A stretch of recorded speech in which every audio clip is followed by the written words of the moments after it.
ഗോവിന്ദച്ചാമിയുടെ jail ചാട്ടത്തിൽ Kannur central jail വൻ സുരക്ഷാ വീഴ്ചയെന്ന് report. Kannur central jail സൂപ്രണ്ടിനെതിരെ നടപടിക്ക് ജയിൽ DIG ശുപാർശ ചെയ്തു.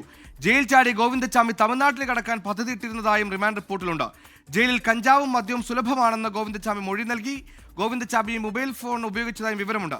ദീപക് ദർബടം കണ്ണൂരിൽ ചേർന്നു. DD, ഈ പറഞ്ഞതുപോലെ ഒരു വലിയ സുരക്ഷാ വീഴ്ച അവിടെ ഉണ്ടായെന്ന കാര്യം നമുക്ക് ഇന്നലെ തന്നെ ബോധ്യപ്പെട്ടതാണ്. കൂടുതൽ കാര്യങ്ങൾ പുറത്തു വരുന്നു. കഞ്ചാവ് തൊട്ട് മൊബൈൽ തൊട്ട് അങ്ങനെ എല്ലാ സൗകര്യങ്ങളും ജയിലാണെങ്കിലും ഒരു കുറവുമില്ലാതെ ഗോവിന്ദച്ചാമി അടക്കം അനുഭവിച്ചിട്ടുണ്ട് അല്ലെ DD? സുഹൈൽ, ഇത് ഏറ്റവും പ്രധാനപ്പെട്ട കാര്യം സുരക്ഷാ വീഴ്ചയുടെ അങ്ങേ അറ്റത്തെ വീഴ്ചയാണ് കണ്ണൂർ ജയിലിലെ ഉദ്യോഗസ്ഥർ നടത്തിയിരിക്കുന്നത് എന്നുള്ളതാണ് ഇതിൽ ഏറ്റവും പ്രധാനപ്പെട്ട കാര്യം. അതിലൊന്ന്, ഈ ജയിൽ ചാടാൻ വേണ്ടി 9 മാസമായി രാഗിക്കൊണ്ടിരുന്നു ഈ ഏറ്റവും അതീവ സുരക്ഷ ജയിലിനകത്തെ ജയിൽ എന്ന് പറയുന്ന 10ാം ബ്ലോക്കിലെ 19ാം സെല്ല് എന്നുള്ളതാണ് ഏറ്റവും പ്രധാനപ്പെട്ട കാര്യം. 4 സഹതടവുകാർക്ക് ജയിൽ ചാട്ടത്തെക്കുറിച്ച് അറിഞ്ഞിട്ട് എന്തുകൊണ്ട് ജയിൽ അധികൃതർ അറിഞ്ഞില്ല എന്ന് ചോദിക്കുമ്പോൾ അവിടെയാണ് ഇൻ്റലിജൻസിൻ്റെ വീഴ്ച.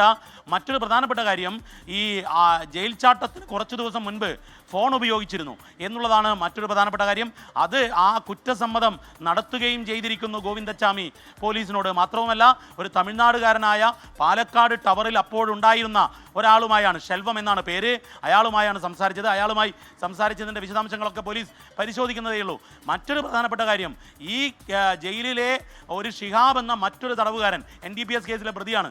അയാളിൽ നിന്നും കഞ്ചാവ് വാങ്ങിച്ച് വലിച്ച് ആവേശം ഉണ്ടാക്കിയാണ് ജയിൽ ചാടിയത് എന്നുകൂടി പറയുകയാണ്.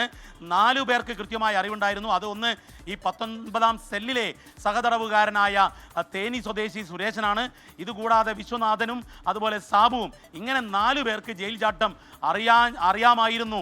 അത് ദിവസങ്ങളായി അറിയാവുന്നതാണ് എന്നുള്ളത് പറയുമ്പോഴാണ് ഇതിൻ്റെ ഗൂഢാലോചന, മാത്രവുമല്ല ഇതിൻ്റെ ഇൻ്റലിജൻസ് വീഴ്ച, ജയിൽ അധികൃതരുടെ ഈ സുരക്ഷാ വീഴ്ച ഒക്കെ വ്യക്തമാകുന്നത്.